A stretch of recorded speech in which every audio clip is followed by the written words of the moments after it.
Hi, I'm Rose Aspinall with Praisegathering Music Group. Welcome to Backstory, Behind the Scenes with Praisegathering Music. This series will feature interviews with the creative staff of Praisegathering Music Group in order to give you an inside look at our company. Today we want to take a few minutes to have a conversation with Randy Vader, the founder and owner of Praisegathering Music Group. Our topic, Patriotic Celebrations. Randy, you have written over 40 very successful musicals.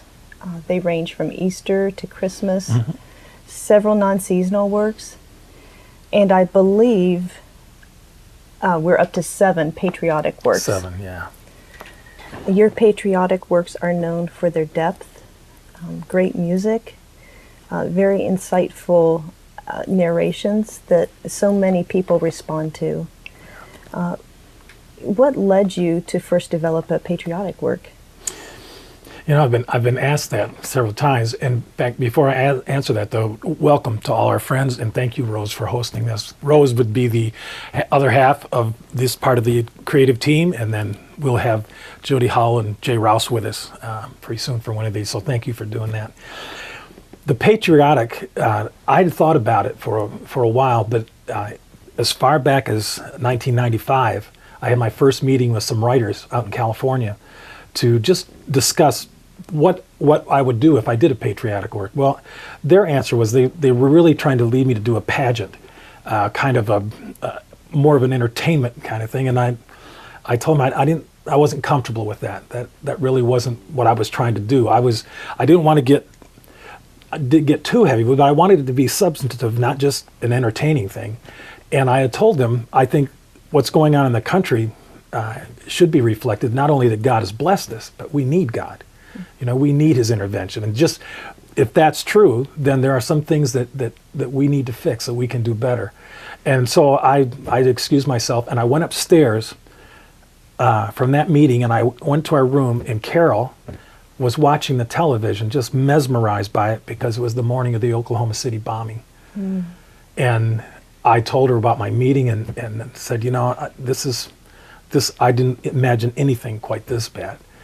But that really put me on track to not only want to do one, but what I was going to say. And the big issue for me on the patriotic work that I had to settle before, in fact, I had this schedule to record and canceled it and went back and just needed some time. This was the question that I had to settle for myself. Can I write a patriotic work and really differentiate between flag waving and cross bearing?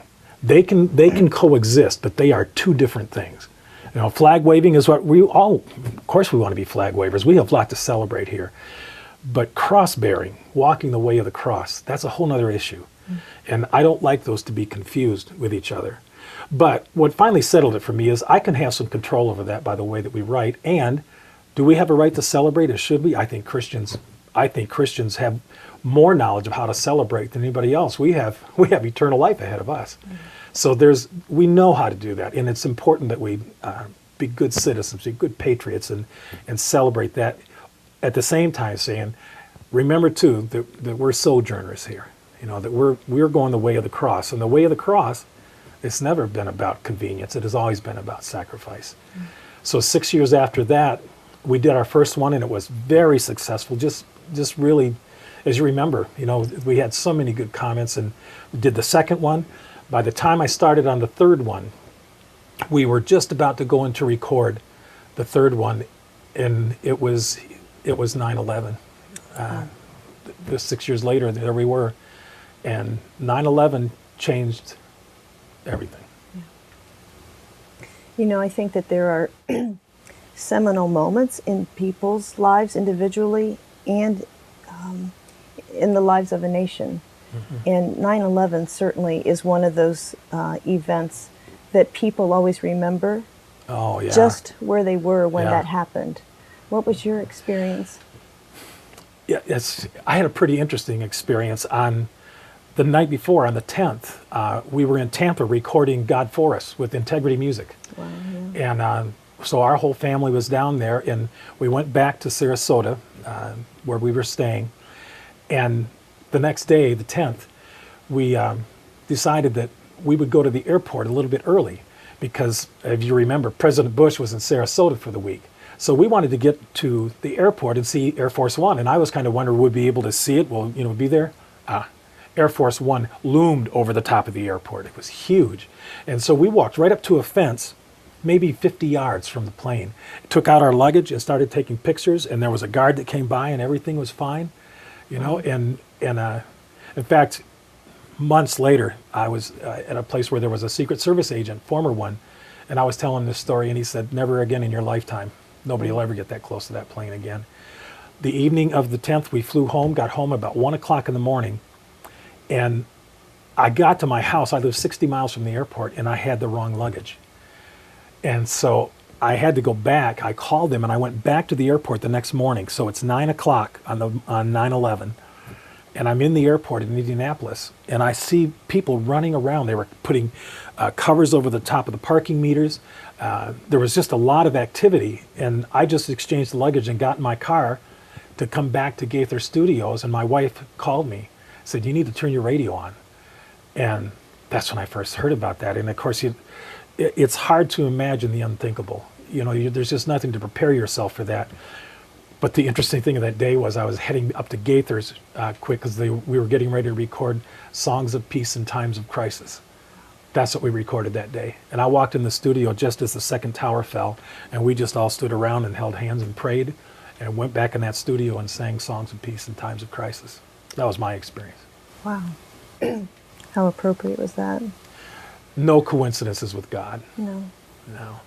And so the Patriotics, a lot changed with that.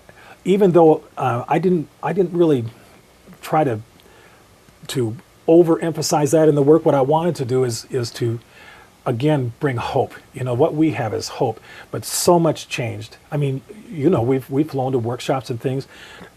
Air travel has changed. Our feeling of the nation's feeling of security has changed. For 2 centuries, we have an ocean on either side of us, and it's a buffer. It's a safety. Well, that didn't happen. That's gone now. And I think across the world, this feeling of insecurity of, what is going to be the next thing to happen? Because what happened in America, that happened in New York City. That happened in Pennsylvania. That happened at the Pentagon, all in the same morning. That really shook this nation to the core. But the good thing that came out of that is this new wave of patriotism. And I think the obvious lesson there is people are drawn together more by weakness rather than strength, by mutual weakness, mutual need. And that's what America was facing right then. Tell me about your latest patriotic work, and are there any plans for a new one after that? Well, the new one, the one that we just finished for this year, is called Homeland. And I had a 5-year break between the last Patriotic and this one, primarily because I didn't want to write one unless I had something to say. Yeah. I think sometimes we just need to step back a little bit and have a purpose. You got to have that so what moment. Why are we doing this one? And so we're going to do this so what, so that we have something to really celebrate and say. So I went through that whole exercise and decided to write a work called Homeland. And what it did is Homeland celebrated the fact that we share this piece of property on this planet. I actually got the inspiration from John Kennedy's speech at American University in June of 1963, where he said in this speech that, I'm paraphrasing here, but what he said was that we all share this planet. We all breathe the same air. We all have dreams for our children, and we're all mortal. Well, as a starting point, you know what? We're the human race here. And we share in America this piece of property. And there's a link there with us. And because of America's unique place in the world of being a melting pot of so many different cultures, so many different backgrounds, that I thought that's something that we could celebrate because, frankly, right now, I think we would be more fair to say instead of a melting pot, America's becoming a boiling cauldron. You know, we aren't celebrating the uniqueness of our own background, and of course the uniqueness of being Americans, of being fellow citizens. And then you add to that the layer that we feel of being responsible as spiritual leaders, you know, as Christians, and where do we fit into all this? So I had plenty to work with, and I'm just delighted with Homeland. And of course we did it with a DVD. That was our first patriotic musical with a DVD, and powerful. You know, the patriotic really lends itself to that. But we had some great moments. We even put "Lean on Me" in there. I'm really pleased with Homeland, and so I'm going to let that stay in the marketplace for a little while longer. And yeah, there'll be a next one. I'm not quite sure when, but if I do the next one in the next few years, and I've kind of thinking what I'm thinking, it'll probably be, working title would be Heartland.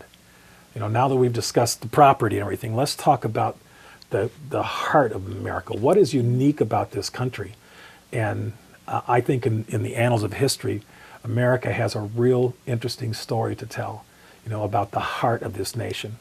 And that's what I think I want to do. But until I do the new one, we have started a Patriotic page on our website. If you go to our website, praisegathering.com, when the screen opens, you see this little movie, this flag coming up, and it can take you right to the page of all of our patriotic works. So all 7 works, all the octavos, Salute to the Armed Forces, a lot of those things that we really want people to have a chance to see.